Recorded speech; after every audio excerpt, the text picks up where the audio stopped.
The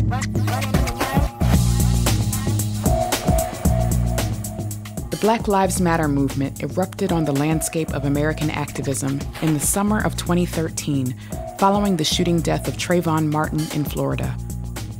In the years that followed, Black Lives Matter staged protest actions targeting police and the justice system across the United States, from shutting down shopping on Chicago's Michigan Avenue on Black Friday to the scenes of tragic shootings across the country. Frontier Lab researchers dissected the motives, hopes, and values of those closest to the movement, the activists and the behind-the-scenes operatives who planned the movement's strategy, to learn from them what they hoped Black Lives Matter could achieve and the reasons for their strong support. The most important thing with this methodology is the way we recruit the participants to make sure they're high intensity. The more high intensity, the better it is for us to draw out those insights. And we end up creating a mental map of a particular segment to understand what's in common between all these people we interview.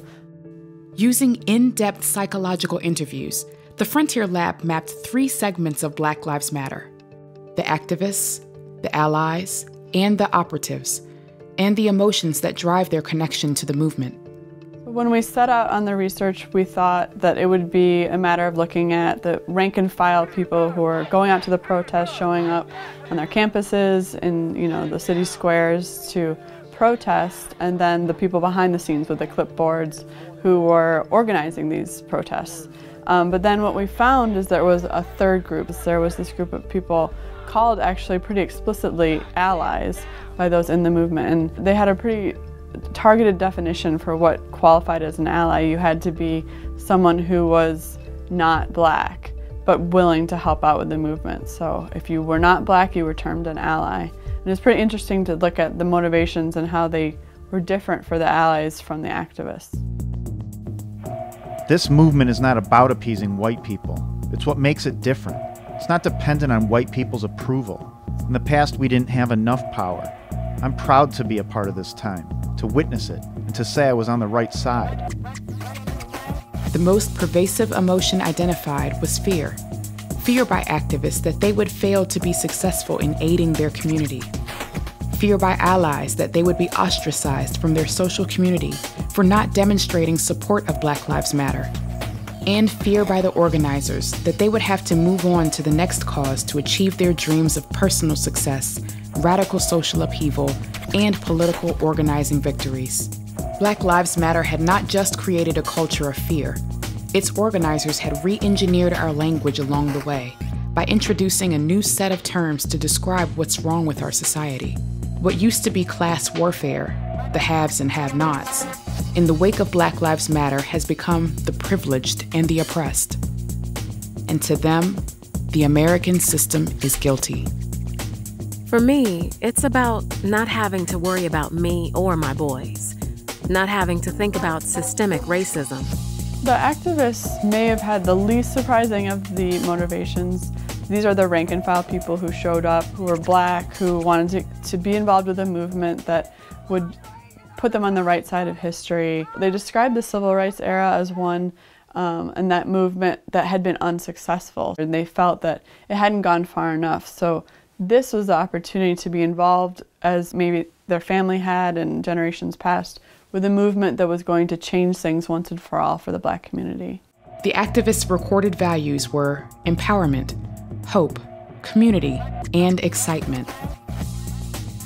The operatives are the behind-the-scenes planners and strategists who describe their desire for radical social upheaval and professional victories that signify a successful career in community organizing.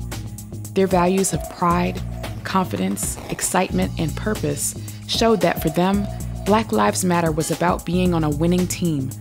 Operatives were using Black Lives Matter for other personal reasons, for their social justice desires, and to build the solidarity that is crucial to taking over democratic systems of government.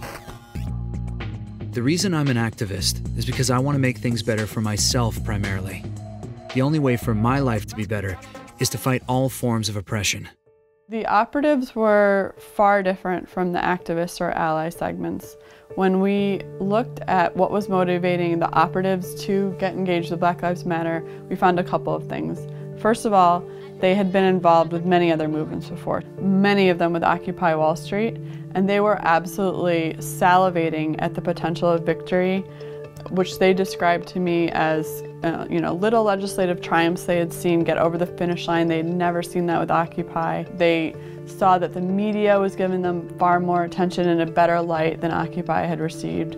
So the operatives were looking at this as a sort of strategic win. They hardly mentioned Black issues at all. They were really concerned with whether or not this would further a whole array of leftist causes. And it was clear that they view the system as the ultimate evil.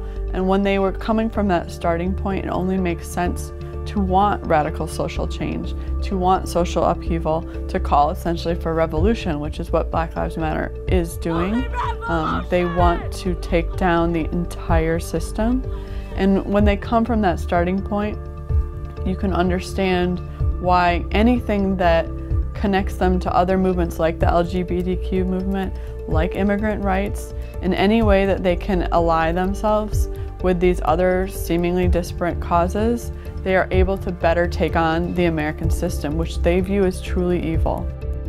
To contribute to future research and to read and share the Frontier Lab's full report on the Black Lives Matter movement, the privileged and the oppressed, go to www.thefrontierlab.org.